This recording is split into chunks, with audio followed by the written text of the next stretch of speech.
Hello friends, एक बार फिर आपको बहुत बहुत स्वागत है आपके अपने यूट्यूब चैनल डीएलएड वाला में। और दोस्तों, आज आपके लिए लेकर आ चुके हैं डीएलएड के सेकेंड सेमेस्टर के आपके तीसरे पेपर की मॉडल प्रश्न पत्र को। और ये आपका विज्ञान का पेपर होता है। इसमें आपको पता ही होगा ये 25 नंबर का आपका पेपर होता है और 1 घंटे के इसमें आपको समय मिलता है। आपको पता ही होगा आपकी परीक्षाएं अप्रैल माह के प्रथम सप्ताह में प्रस्तावित हैं। 3, 4 और 5 अप्रैल को पक्की परीक्षा होने वाली हैं। तो परीक्षाओं के दृष्टिगत ये पेपर जो मॉडल पेपर हैं ये आपके लिए बहुत ही ज़्यादा इंपॉर्टेंट साबित होंगे आपकी परीक्षाओं के लिए। डायरेक्टली इसी में से आपको क्वेश्चन देखने के लिए मिल सकते हैं। बहुत सारे क्वेश्चन परीक्षाओं में रिपीट हो जाते हैं। तो चलिए दोस्तों, ज़्यादा टाइम ना वेस्ट कर दो, आज की क्लास को स्टार्ट करते हैं। सबसे पहले आपको पता ही होगा इसमें ऑब्जेक्टिव क्वेश्चन देखने के लिए मिलते हैं। उसके बाद आपके जो अति लघु उत्तरीय प्रश्न है वो भी आपको देखने के लिए मिल जाएंगे। नीचे की साइड में ये अति लघु उत्तरीय प्रश्न है। उसके बाद जो लघु उत्तरीय प्रश्न है वो भी आपको देखने के लिए मिल जाएंगे। और इसके साथ ही मैं आपको ये भी बता दूंगा कि इस मॉडल प्रश्न पत्र को ये जो मॉडल पेपर आप देख रहे हैं स्क्रीन पर, इसे आप डाउनलोड कैसे कर पाएंगे, इसकी पीडीएफ फाइल कहां से और कैसे डाउनलोड कर पाएंगे वो भी आज की इस वीडियो में आपको बता दूंगा। तो मेरे साथ वीडियो में एंड तक बने रहेगा। तो चलिए दोस्तों, सबसे पहला प्रश्न आज से आपके सामने स्क्रीन पर, CaSO4 कैल्शियम सल्फेट में कैल्शियम की संयोजकता कितनी है ये यहाँ पर आपको बताना होगा। क्या +2 है, क्या +1 है, क्या -2 है, क्या -1 है, ये आपको बताना होगा। दोस्तों, अगर अभी तक आपने PYQ यानी कि प्रीवियस ईयर क्वेश्चन पेपर जो सॉल्व आपको कराए जा रहे हैं उसकी सीरीज अगर क्लासेस आपने अटेंड नहीं किए हैं तो चैनल पर जाकर देख लीजिए। उनकी प्लेलिस्ट भी आपको बनाकर दे दी गई है जिसमें सभी ऑब्जेक्टिव क्वेश्चन आपको सॉल्व करा दिए गए हैं और अति लघु उत्तरीय प्रश्नों की सीरीज में आपके लिए चल रही है। इसके साथ साथ ये आपके जो मॉडल पेपर है ये भी आपके लिए लेकर आ रहे हैं लगातार। आपकी परीक्षाओं में कोई भी कमी नहीं होगी। निश्चित रूप से आप 100% अच्छे मार्क्स के साथ पास होने वाले हैं। तो पहले प्रश्न का आप आंसर करेंगे तो CaSO4 यानी कि कैल्शियम सल्फेट में कैल्शियम की जो वैलेंसी होती है वो +2 होती है। आपको ध्यान देना, ठीक है। कितनी होती है? कैल्शियम सल्फेट में CaSO4 में कैल्शियम की जो वैलेंसी होती है वो यहाँ पर +2 होती है, ठीक है। तो इस सवाल का राइट आंसर हो जाएगा ऑप्शन ए, ठीक है। ये जितने भी आंसर होंगे ये आपको नीचे आपको मिल जाएंगे, ठीक है। जब आप इस प्रश्न पत्र को डाउनलोड करेंगे बता दूंगा कहाँ से डाउनलोड करना है। तो इसके जो आंसर की है ये भी मैं आपको प्रोवाइड करा दूंगा। प्रश्न संख्या 2 है, निम्नलिखित में से खरीफ की फसल कौन सी है ये यहाँ पर आपको बताना है, ठीक है। तो खरीफ की फसल के बारे में आपको बताना है। क्या गेहूँ खरीफ की फसल है, क्या मटर खरीफ की फसल है, क्या चना खरीफ की फसल है, क्या धान खरीफ की फसल है। तो इस सवाल का आपका जो राइट आंसर हो जाएगा वो हो जाएगा ऑप्शन डी, ठीक है। खरीफ की फसल कौन सी है? Option D. बाकी गेहूं, चना, मटर ये सारी की सारी कैसे हैं? ये आपकी रबी की फसल के अंतर्गत आ जाती हैं, ठीक है, ठीक है। चलिए बढ़ रहे हैं अपने अगले प्रश्न की ओर। प्रश्न संख्या 3 आपके सामने स्क्रीन पर है। प्रश्न संख्या 3 में आपसे पूछा गया है जल, वाटर, जल में घुलनशील विटामिन कौन कौन से हैं?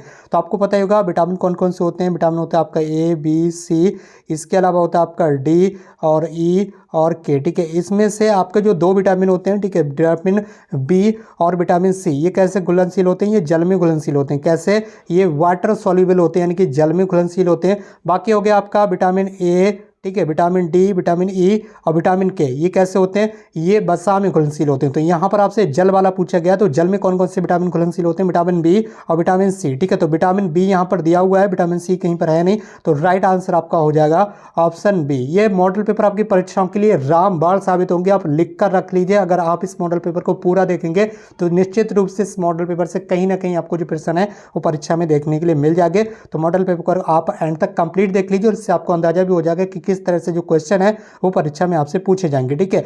तो अगला प्रश्न आपके सामने स्क्रीन पर है। प्रश्न संख्या 4 है, निम्नलिखित में से भौतिक परिवर्तन है कैसा? फिजिकल चेंजेस कौन सा? यानी कि भौतिक परिवर्तन आपको बताना है। क्या दूध से दही का जमना, ठीक है, दूध से दही जो बनता है, क्या गन्ने के रस से सिरके का बनना, ये भौतिक परिवर्तन है, या फिर बल्ब का जलना, क्या ये भौतिक परिवर्तन है, या फिर कागज का जलना, क्या ये भौतिक परिवर्तन है? तो इस सवाल का आपका राइट आंसर हो जाएगा ऑप्शन सी, ठीक है। बल्ब का जो जलना होता है ये फिजिकल चेंजेस होता है। कैसा? Physical changes. बाकी दूध से दही का बनना, गन्ने के रस से सिरके का बनना, कागज के जलने, सारे के सारे केमिकल चेंजेस होते हैं। ये यहाँ पर आपको ध्यान रखना, ठीक है। चलिए बढ़ रहे हैं अपने अगले प्रश्न को। प्रश्न संख्या 5 है, पेट्रोल में कौन सी ऊर्जा होती है आपको बताना। पेट्रोल में कौन सी ऊर्जा होती है? क्या यांत्रिक ऊर्जा होती है भैया, क्या यह विद्युत ऊर्जा होती है, क्या ध्वनि ऊर्जा होती है, क्या रासायनिक ऊर्जा होती है? तो आपको बताना है कि पेट्रोल जो होता है आपका, ठीक है, जिससे आप मोटरसाइकिल वगैरह, कार वगैरह सारी चीज़ें, बहुत सारी जो वाहन है वो चलाने में यूज़ किया जाता है। तो उस पेट्रोल में कौन सी ऊर्जा होती है वो आपको बता देना है। तो उसमें आपकी जो ऊर्जा होती है वो भैया होती है रासायनिक ऊर्जा। कौन सी? केमिकल एनर्जी, रासायनिक ऊर्जा, ठीक है। कौन सी ऊर्जा? रासायनिक ऊर्जा, ठीक है। चलिए इसी के साथ बढ़े अपने अगले प्रश्न की ओर। और अब यहाँ पर आपके अति लघु उत्तरीय प्रश्न ये आ चुके हैं। इसके बाद आपके लघु उत्तरीय प्रश्न भी हैं इसी वीडियो में, इसी क्लास में। पूरी पीडीएफ फाइल भी आप डाउनलोड करेंगे। ये जो पीडीएफ फाइल आप पेपर देखना है, ठीक है, इस पेपर को आप डाउनलोड भी करेंगे। अभी वीडियो में आगे मैं आपको बताने वाला हूँ कहाँ से कैसे डाउनलोड करेंगे। और जो ऊपर ऑब्जेक्टिव क्वेश्चन मैंने आपको बताए हैं, उन ऑब्जेक्टिव क्वेश्चन के आंसर की भी आपको मैं दूंगा, ठीक है, इसी पीडीएफ के साथ आंसर की भी दे दूंगा, ठीक। तो चलिए, जितने भी नए भाई बने तुरंत चैनल को सब्सक्राइब कर लें, ठीक है, तुरंत चैनल को सब्सक्राइब कर लें। परीक्षाओं तक आपकी धुआंधार तरीके से तैयारी करी जाएगी। कुछ ज़्यादा समय नहीं बचा है, बस केवल समझ लीजिए 7 दिन का समय आपके पास बचा हुआ है। 7 दिन में इतनी अच्छे से तैयारी हो जाएगी आपकी कि निश्चित रूप से किसी भी सब्जेक्ट में आपकी बैक नहीं लगेगी, ठीक है। तो अगला प्रश्न आपके सामने, प्रश्न संख्या 6 है। किन्हीं 2 कीटभक्षी पौधों के नाम लिख दीजिए। ऐसे पौधे जो कीटों को पकड़कर खा जाते हैं, ठीक है, इसके बारे में आपने पढ़ा ही होगा, ठीक है। तो किन्हीं 2 पौधों का ऐसे नाम लिखना है। तो एक हो गया आपका पिक्चर प्लांट, ठीक है, कौन सा हो गया, पिक्चर प्लांट। दूसरा होगा आपका वीनस फ्लाईट्रप, कौन सा, वीनस फ्लाईट्रप। ये 2 ऐसे पौधे हैं और ये कैसे कहाँ पर पाए जाते हैं, ये मेघालय वगैरह में पाए जाते हैं, ठीक है। तो ये 2 पौधों के नाम है, पिक्चर प्लांट और वीनस फ्लाईट्रप, ठीक है। ये क्या होता है, इन पौधों में ये जो पौधे हैं ये ऐसी जगहों पर उगते हैं जहाँ पर नाइट्रोजन की कमी होती है। ऐसी भूमि पर उगते हैं, ऐसी जगह पर उगते हैं जहाँ भूमि में नाइट्रोजन की कमी होती है। तो नाइट्रोजन की कमी को पूरा करने के लिए ये जो पौधे हैं ये कीटभक्षी पौधे होते हैं। ये कीट पतंगों वगैरह को पकड़कर खा जाते हैं, ठीक है। जो कीट वगैरह आते हैं उनको ये अपने सुराही के आकार का, इनका जो क्या होता है आकार होता है, उसके अंदर ये फंसा लेते हैं कीटों को और बाद में ये उसे खा लेते हैं, ठीक है। तो अगला प्रश्न आपका, कार्य, वर्क किससे कहते हैं, इसकी इकाई यानी कि यूनिट भी आपको बता देना, ठीक है। तो कार्य किससे कहते हैं फटाफट देख लेंगे। जब किसी वस्तु पर 1 न्यूटन का बल लगाने पर, जब किसी वस्तु पर 1 न्यूटन का बल लगाने पर वस्तु में, ठीक है, किसमें, वस्तु में, जिस पर बल लगाया जा रहा, फोर्स लगा रहा, उस वस्तु में बल की दिशा में, ठीक है, किस दिशा में, जिस दिशा में, जिस डायरेक्शन में बल लगाया जा रहा है उसी डायरेक्शन में 1 मीटर का विस्थापन हो जाए, ठीक है, 1 मीटर का विस्थापन हो जाए तो इसी को आप कार्य कह देते हैं। कार्य को आप W से डिनोट करते हैं, यहाँ पर आपको ध्यान रखना है, ठीक है। तो क्या कह देते हैं, बल कह देते हैं उसे आप, सॉरी, उसे कार्य कह देते हैं। तो ये तो हो गया आपका कार्य की डेफिनेशन, यानी कि कार्य किससे कहते हैं। इसके साथ साथ यहाँ पर कार्य की इकाई यानी कि इसकी यूनिट यानी कि इसका मात्रक भी पूछा गया। तो कार्य का जो ऐसा ही मात्रक होता है वो आपको ध्यान रखना क्या होता है भैया, जूल, ठीक है। कार्य का ऐसा ही मात्रक क्या होता है, जूल होता है। इसकी यानी कि इसकी आपको इकाई भी लिखना थी। तो इसकी जो इकाई होती है, इसकी जो इकाई होती है वो क्या होती है, जूल होती है। यहाँ पर आपको ध्यान रखना, ठीक है। इसी के साथ बढ़ाएं अपने अगले प्रश्न को। प्रश्न संख्या 8 है, संयोजकता, वैलेंसी आप किससे कह देते हैं फटाफट बता दीजिए। तो किसी तत्व, कोई भी एलिमेंट है, ठीक है, कोई भी एलिमेंट है, तो किसी तत्व के परमाणु के, उसका जो एटम होता है, परमाणु होता है, उस परमाणु के बाहरी कोष में, जो सबसे बाहरी कोष होता है, ठीक है, कई सारे कोष होते हैं परमाणु में, तो बाहरी कोष में उपस्थित इलेक्ट्रॉनों की संख्या, सबसे बाहर का जो कोष होता है, ठीक है, कई सारे कोष होते हैं, ठीक है, तो ठीक है, तो यहाँ पर जो सबसे बाहरी कोष होता है इसमें जो इलेक्ट्रॉनों की संख्या उपस्थित होती है, इन्हीं उपस्थित इलेक्ट्रॉनों की संख्या को उस तत्व की संयोजकता कह देते हैं, ठीक है। क्या बोलते हैं आप एक बार फिर से देख लेंगे। यहाँ पर किसी तत्व के परमाणु के बाहरी कोष में उपस्थित इलेक्ट्रॉनों की संख्या को उस तत्व की संयोजकता कह देते हैं। बस आपको इतना लिख देना, आपको 1 नंबर आसानी से मिल जाएगा। अगला प्रश्न है प्रश्न संख्या 9, ऊतक, टिश्यू किसे बोलते हैं, टिश्यू, ठीक है, टिश्यू, टिश्यू किसे बोलते हैं, ऊतक, ऊतक बताइए आप। तो ऊतक कितने प्रकार के होते हैं ये यहाँ पर आपसे पूछा गया। तो ऊतक निम्नलिखित प्रकार के होते हैं। पहला होता है आपका उपकला ऊतक, ठीक है, इसके अलावा दूसरा होता है आपका संयोजी ऊतक, तीसरा होता है आपका संवहन ऊतक, चौथा होता है आपका पेशीय ऊतक, पांचवा होता है आपका तंत्रिका ऊतक। ये 5 प्रकार के आपके मुख्य रूप से ऊतक होते हैं, इनको आपको याद रखना है, ठीक है। चलिए बढ़ना अपने अगले प्रश्न की ओर। प्रश्न संख्या 10, अब आपके लघु उत्तरीय प्रश्न भी आपको देखने के लिए मिल रहे हैं, आ ही चुके हैं बस।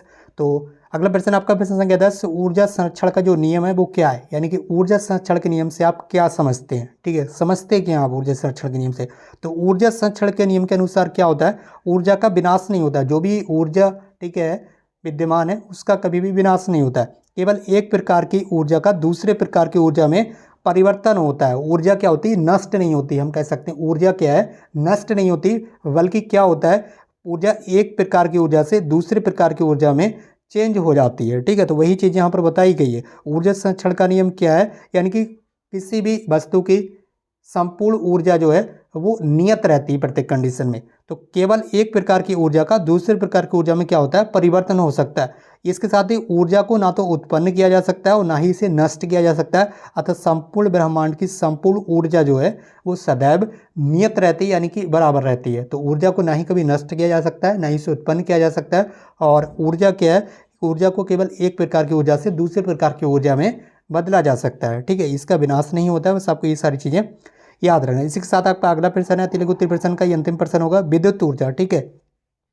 का उपयोग कहाँ कहाँ पर होता है। जो विद्युत ऊर्जा होती है, जैसे कि आपके घर में आप देख सकते हो जो इलेक्ट्रिसिटी आती है, दैट्स नोन एज विद्युत ऊर्जा, उसी को हम क्या बोलते हैं, विद्युत ऊर्जा बोलते हैं। जो आपके घर में इलेक्ट्रिसिटी आती है उसी को क्या बोलते हैं, आप विद्युत ऊर्जा बोलते हैं। तो विद्युत ऊर्जा का जो उपयोग है वो कहाँ कहाँ पर होता है आपको पता ही होगा। घरों में पंखे चलाने के काम में आता है, ठीक है। इसके अलावा मशीनें चलाई जाती हैं कारखानों में या घरों में, जो कुछ भी होता है। इसके अलावा फ्रिज चला सकते हैं आप, फिर इसका यूज़ कर सकते हैं। इसके अलावा टीवी वगैरह, एलसीडी, जो कुछ भी आप यूज़ करते हैं घर में वो कर सकते हैं। इसके अलावा कूलर वगैरह, बहुत सारी चीज़ों में विद्युत ऊर्जा का जो उपयोग है वो किया जाता है, ठीक है। तो विद्युत ऊर्जा के बहुत सारे फायदे हैं, ठीक है, आपको पता ही होगा। इन सारी चीज़ों को आप यूज़ कर सकते हैं किसके द्वारा, विद्युत ऊर्जा के द्वारा। इसके अलावा जो लघु उत्तरीय प्रश्न है ये आपको खुद से इनके आंसर एक बार पढ़ लेना आसानी से, ठीक है, कोई दिक्कत नहीं है, सारे इंपॉर्टेंट क्वेश्चन है। तो आप देख लीजिए, धातुओं की किन्हीं 4 विशेषताओं को लिख दीजिए। खसरा रोग के प्रमुख लक्षण, प्रसार तथा बचाव के उपाय लिखिए, ठीक है, ये आपको देख लेना अपने नोट से जहाँ पर से भी आप तैयारी कर रहे हैं। इसके अलावा जल प्रदूषण के प्रमुख कारण, स्रोत और बचाव के उपाय बता दीजिए। इसके अलावा ज्वालामुखी क्या है ये आपको बता देना है और इसके प्रकारों का भी उल्लेख कर देना फटाफट से। इसके अलावा सेल यानी कि कोशिका क्या है, ठीक है। इसके अलावा पादप और जंतु कोशिका में आपको डिफरेंस लिख देना है, ये बहुत ही ज़्यादा इंपॉर्टेंट है कोशिका वाला प्रश्न, ठीक है, तो ध्यान रखना आपको। इसके अलावा ज्वालामुखी, ये जितने भी क्वेश्चन आप देख रहे हैं ना ये वेरी वेरी इंपॉर्टेंट है, निश्चित रूप से आप देख लीजिए, परीक्षा में इनमें से जरूर आपको प्रश्न देखने के लिए मिल जाएंगे। इसके अलावा सूर्य ग्रहण कैसे कहते हैं ये बता दीजिए, और उत्तोलक क्या, उत्तोलक के प्रकारों का वर्णन कर दीजिए, ठीक है। तो ये सारे क्वेश्चन आपको अच्छे से देख लेना है एक बार निश्चित रूप से, बाकी ज़्यादा टाइम वेस्ट नहीं करना है आपका। तो ये सारे क्वेश्चन आपको खुद से देख लेना, आप आसानी से देख लेंगे, क्योंकि इन क्वेश्चन के आंसर थोड़े लंबे होते हैं। अगर मैं यहाँ पर आपको बताऊंगा तो आपका भी यहाँ पर टाइम जो है वो ज़्यादा खर्च होगा, तो इनका आंसर आपको खुद से देख लेना। बाकी जो ऑब्जेक्टिव क्वेश्चन मैं आपको कराते ऊपर उनकी आंसर की यहाँ पर मैंने आपको दे दिए। अब बता देता हूँ ये पीडीएफ फाइल आपको कहाँ से डाउनलोड करना है। पीडीएफ फाइल डाउनलोड करने के लिए आपको इस वीडियो के नीचे कमेंट बॉक्स में जाना है, कमेंट बॉक्स में लिंक दी गई है टेलीग्राम ग्रुप की, जिसे आपको ज्वाइन कर लेना है। ज्वाइन करते ही आपको ये पीडीएफ फाइल तुरंत आपको मिल जाएगी वहाँ पर, ठीक है, थोड़ा सा वेट करना है, तुरंत ये पीडीएफ फाइल आपको वहाँ पर मिल जाएगी। टेलीग्राम ग्रुप को ज्वाइन कर लीजिए। बाकी दोस्तों आज की इस क्लास को यहीं पर समाप्त करते हैं। हमसे जुड़ने के लिए बहुत बहुत धन्यवाद। Thank you so much for connecting with